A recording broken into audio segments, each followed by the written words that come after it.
Hi guys, I'm Kasha. Welcome to the channel, to my wonderland. Welcome to our coffee time. And today I bring you my fourth haul of 2019. I've just been buying like crazy since the beginning of the year, and now I'm finally stopping myself a little bit. But you know, we've come to the point where I already have 4 book hauls this year, so I have to take things easy because I have way too many books on my TBR pile and it's getting a little bit slightly insane. But anyways, for this 4th book haul of 2019, I have a total of 25 books for you. It's coffee time! So let's start, shall we? First book is The Final Six by Alexandra Moneri, and this is, I believe this one was released in 2018. I like it because it has to do with space and something like that, but not particularly set in space. I know that Kayla from Books and Lala really loved this book and I'm willing to give it a try. It's just about some teenagers on a space training camp, and basically I think they never get to go to space, so it's always based on this camp. So I'm really curious to see how the story goes. Then I have 3 books that I found at the very rare discount stores here in Germany that carry English books, and the first one is The Fire Sermon by Francesca Haig. And I just thought that the concept of this book was fantastic. The cover is beautiful. Apparently there's a blast on Earth, and since that day only twins are born. Like, how awesome is already that idea? So in each pair of twins there is one that is imperfect, so that one is branded and is sent away. So basically the only thing that they share as twins is that when one of them dies, the other one dies as well.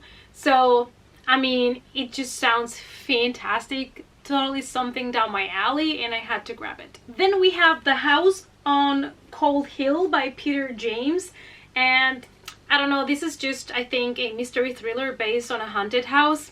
So that was my reason for purchasing this book.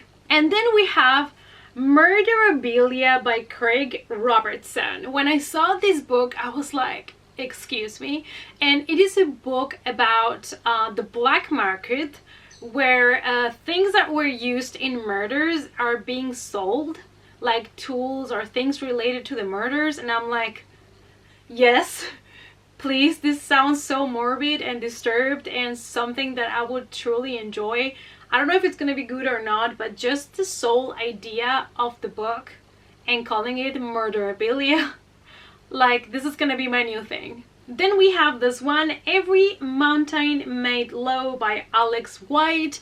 And I saw Jess from Jess Reads Books talk about this one and saying that it was truly fantastic, so I just went ahead and purchased it. All I know is that it is about a girl that can see ghosts, but not only that, ghosts can also see her. So I love that concept, sounds supernatural enough to me, and I love everything supernatural.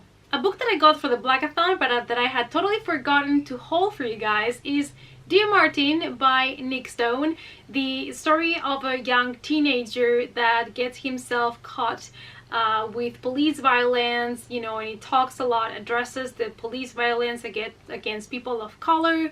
And if you love, you know, The Hate You Give, you'll definitely like this one. Then there was a book that I wanted to read because it was a YA mystery thriller that was released last year that a lot of people loved, and Amazon put it on sale for €5, and I went ahead and I got it, and that is Truly Devious by Maureen Johnson. And I was like, finally I can read it. But then Amazon went up ahead and put The Vanishing Stair, also by Maureen Johnson, on sale for $5, and I was like, now I can buy both of them. So I haven't even read the first one, but I already bought the second one because I'm that type of person that has no self-control. We've already established that. So yeah, now I have both of them, but they look so pretty together. So yeah, totally not regretted. I believe there are some murders that happen in a school, and the students, or a couple of their students, need to solve the crime, so it's going to be kind of like a mystery thriller crime solving story. But I'm totally down for that and willing to give it a try, since I've really heard good things about this one and hope that the second one is also good. Next we have Bad Call by Steven Wallenfels. I think this starts like sort of like a poker game between friends, and somebody brings a stranger into the game, and then weird things start to happen in the woods. I don't know. I thought it was interesting. I really loved the cover, I'm not gonna lie. And Amazon also had it for a really good price. I'm a sucker. Once Amazon puts things on sale, I just tend to buy a lot of stuff. So yeah, that's one of my weaknesses. Next we have Hold Still by Nina LaCour. So I read for the Contemporary-a-thon We Are Okay by Nina LaCour, and I loved it so much. It was heartbreaking, but it was beautifully written. So I decided to grab another book by Nina LaCour, and I decided to grab this one and see if I like it. We're following the story of a girl that loses her best friend because she sadly dies. And it's probably gonna deal, you know, how she copes with it. It's probably gonna be another hard-hitting contemporary that it's gonna break me, but I enjoyed Nina LaCour's writing so much in We Are Okay that I just can't wait to dive into this one. Then I got myself a copy of Summer of Salt by Katrina Leno. Also another book that I've only been hearing good things about, and it's also going to be one of those that break you a little bit. I also love the fact that it's based on a magical island and people with powers, so I cannot wait to dive into this one. Another book that I always meant to order because I really wanted to read it but never did is Bone Gap by Laura Ruby. All I know is that it is about a girl that gets kidnapped. And that's about it. That's all I know. But I've heard good things about this book, so I wanted to give it a try. Then I have a new release from 2019, and that is You Asked for Perfect by Laura Silverman. And I've been following this book, the author, on Twitter, and I was really excited about this release. And you know, I'm so pumped to read this book. It's about this guy that always tries to make everything perfect, and then one day he fails a test, and then he gets obsessed with studying, and then he gets like help, like a study buddy, and then this guy that is helping him study becomes more than a friend, if you know what I mean. And so I'm really excited to read this one. Now I'm gonna haul for you quickly the I'll create books for February and March. The February book was Crown of Feathers by Nikki Pau Preto, and I mean, look at those sprayed edges. It is absolutely stunning. It is a world after a war, and we follow the story of this girl that she basically really wants to train to become a phoenix rider. And I just love that this is a fantasy that includes people that ride on phoenix. I mean, it's just fantastic, and I just cannot wait to read this one. And the March book that we received is Four Dead Queens by Astrid Scholte, and this is the story of some shady queens, probably. There's some conspiracy, and basically the queens end up dead, and we don't know who did it or why. So it's kind of like a fantasy mystery thriller, so I love that kind of combination, and another one that I'm really intrigued to read.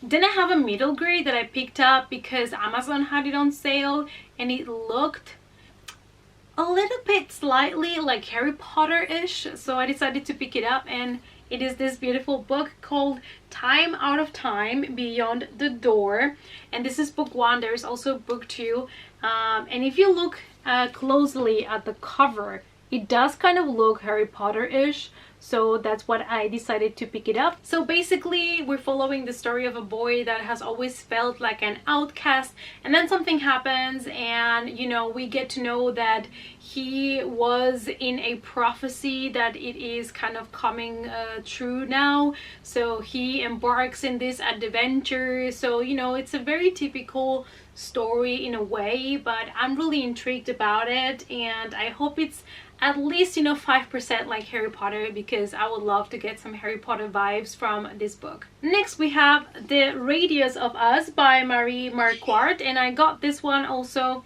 spontaneously on Amazon without knowing too much about it. Next I have A Study in Charlotte by Brittany Cavallaro, and the last book just is gonna come out this year, I believe. There's a total of 4 books, so I'm collecting them so I can read them all, because I'm really excited to read this one. It's supposed to be a romance between Sherlock and Holmes, but basically it is the descendants of Sherlock and Holmes, and one of them is a girl and the other one is a boy, and they solve crimes together. Next we have Hunting Prince Dracula by Carrie Maniscalco. I read Stalking Jack the Ripper, which is the first book on the series last year, and I really enjoyed it, so I wanted to give a chance to the second book. We're following the same main characters but in another different story, and this time obviously they are going for Prince Dracula. Next is Mind Games by Kirsten White, and because as I mentioned on my other haul, I am trying to collect some of the first novels by Kirsten White so I can read her first novels and then move on to the newest ones. Then I got Reviver by Seth Patrick. It's a second-hand copy, but it is a really good condition hardcover copy, and I got this one because it has to do with zombies. Reviver, I mean, it's not really zombies, but they do revive people. When people have been killed, they revive them like in court to discuss what happened and things like that, and I think it's so extremely interesting. It's something that has been established in society and it's normal, and there are people that are called the revivers and do this kind of job. So I thought that concept was fantastic, and I'm super intrigued to see what actually goes down in the book. Then I have Wake of Vultures by Lila Bowen. This is the first book in, I believe, a duology, and all I remember is that it has to do with vampires and westerns. Like, that combination alone is like, yes please. And I'm really excited to read this because, you know guys, I love to read about vampires. I love vampire stories, and the fact that they're basing this one in the western, that's fantastic, so I had to take it. Next we have On the Come Up by Angie Thomas. I already read this book, gave it 5 stars. Fantastic, loved it. It is just so good. I liked it more than The Hate You Give. I just could connect to the character so much, and I love Brie. She's fantastic. It's the story of this girl whose father was on the come up to be a famous rapper, but he was killed, and so Brie has always loved to rap as well, but she wants to make her own path, and she is struggling right now because her mom is in a very bad financial situation, and so she knows that she needs to make it and become a famous rapper so that she can help support her family. And I just love it. Of course, it has to do as well with what it feels to be a person of color, and the trouble that you also get with police, and also a little bit more about the gangs that there are. It was beautifully written, it was funny, it was heartbreaking, it was cute, it was everything. Next I have 2 other middle grade books that I got because they really caught my attention. I'm not gonna lie, it's because they're cats. They're cats on the cover, and that is The Familiars, and I have book 1 and 2. I have The Familiars and The Familiar Secrets of the Crown by Adam J. Epstein and Andrew Jacobson. I am familiar with the I'm familiar with the concept of the familiars, which are, you know, these companions to people that practice magic. We've also seen that in Sabrina the Teenage Witch, and so these ones are probably gonna revolve through magic families that have familiars, I guess. I don't know because I have not read them yet, but I mean, these books look stunning. The spines are so cute and they match, and there are more books, so I decided to pick book 1 and 2 and see if I really enjoy them and like them, and then I will get the rest. Next is The Love That Split the World by Emily Henry, because I've heard that Emily Henry's books are really great. However, the first one that I have read, which was When the Sky Fell on Splendor, was not my favorite book. This is her debut novel, and I also have her second book, and I have not read any of them, so I'm still gonna give them a try because it's a totally different concept, so maybe I will really enjoy this one. I believe this is magical realism, and that is something that I do tend to like, so hopefully this one is going to be for me. And the last 2 books that I have to show you are my 2 new Stephen King books that I am adding to my hardcover collection. The first one is this chunk of a book, Dreamcatcher. It's huge, but I absolutely love this cover. It's stunning. It is so beautiful. I am in love with this book. This book was made into a movie. The movie was fantastic. I recommend it to everybody. If you don't want to read this chunk of a book, you can also go ahead and watch the movie. I have done both, read the book and watched the movie, and I love them both. And I'm so glad that I could find this edition and be able to add it to my collection. And the last one is a book that I've spent maybe a little bit too much money on it because I bought this one new. I could not find it cheaper for the love of me, and I really wanted this edition, and that is The Shining by Stephen King. I absolutely love this story. I love it, and this edition, it is stunning. Let me show it to you. So this is how the cover looks like, and wait for the back because it is fantastic. This is the back. I mean, just look at it. It's just everything. So I ended up paying around 30 euros for this book, and I know that's a lot of money for a book, but it is a hardcover. It was new, and it was the edition that I really wanted. So, you know, most of the other Stephen King books that I am getting in hardcover, I'm getting like new or very good condition, so I'm buying them used, but this one I could not find used, so I went ahead and bought it like this because I want to reread this one in Dr. Sleep before the movie Dr. Sleep comes out. But I really loved this book and I wanted it, and I think it's the most expensive book I bought in the last couple years, because normally I never pay 30 euros for a book, but Stephen King I consider an exception, and I would do that for him. So here concludes my book haul number 4 for 2019. Hopefully you loved it. Let me know down below what you thought about all the books that I have hauled, if you've read them, if you want to read them as well. If you stay to the end, you're a champ. Thanks so much for your support. Remember to give the video a thumbs up, subscribe to the channel. All my other social media is listed down below. Follow me on Twitter so that we can chat more there as well. And I hope to see you all guys in the next coffee time. Bye!